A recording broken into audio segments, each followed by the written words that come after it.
Pakita mo yung ano, ang materyales mo. Ito. Goma at saka walis tingting.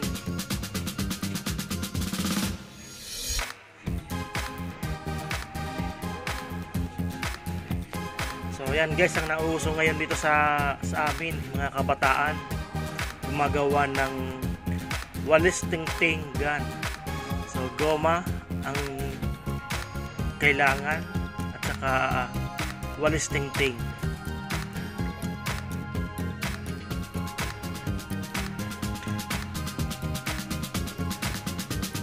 Nauso yan nung mga panahon nung 90s. So pabalik-balik lang naman ang mga uso.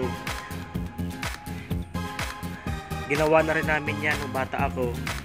So ngayong generasyon naman itong mga bata, masyado naman na nawiwili sa mga ganitong paggawa ng baril-barilan.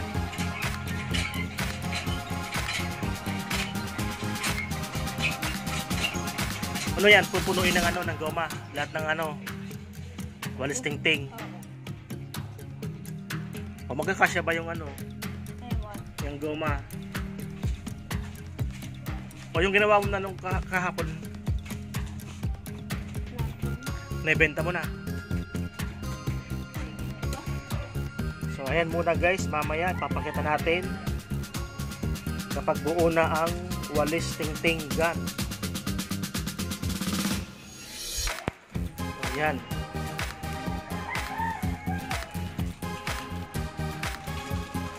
At yung isa nanginginain.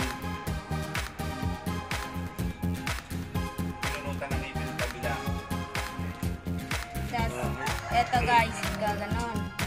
Ay, ipitin. Tapos tataliin ng ganito.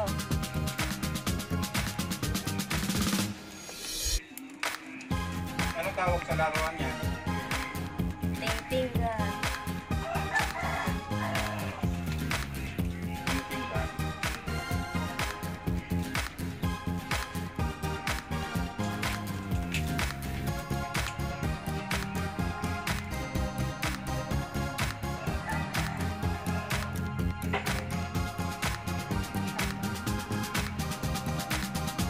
Matibay no, patong-patong lang yan. So, sa mga bata, sa mga mahilig gumawa ng walis tingting, o yung di marunong gumawa ng walis tingting gun, ito po, panoorin nyo lang po ito. Okay na guys, kasi Ayun lang ito, nagayun mo ako. Sobrang tipid na at affordable. Goma lang ang kailangan at saka walis tingting at ang goma. Yan, yan ang bala. Tingting din ang bala. Ayun. kusog. Masakit din yun pag nakatama. So iwasan po natin na magbaril-barilan lalo pag sa maraming bata. Baka makatama sa mata. So ingat-ingat na lang. Yan ang finished product. So depende po sa inyo kung babalutan nyo ng goma lahat ng walis tingting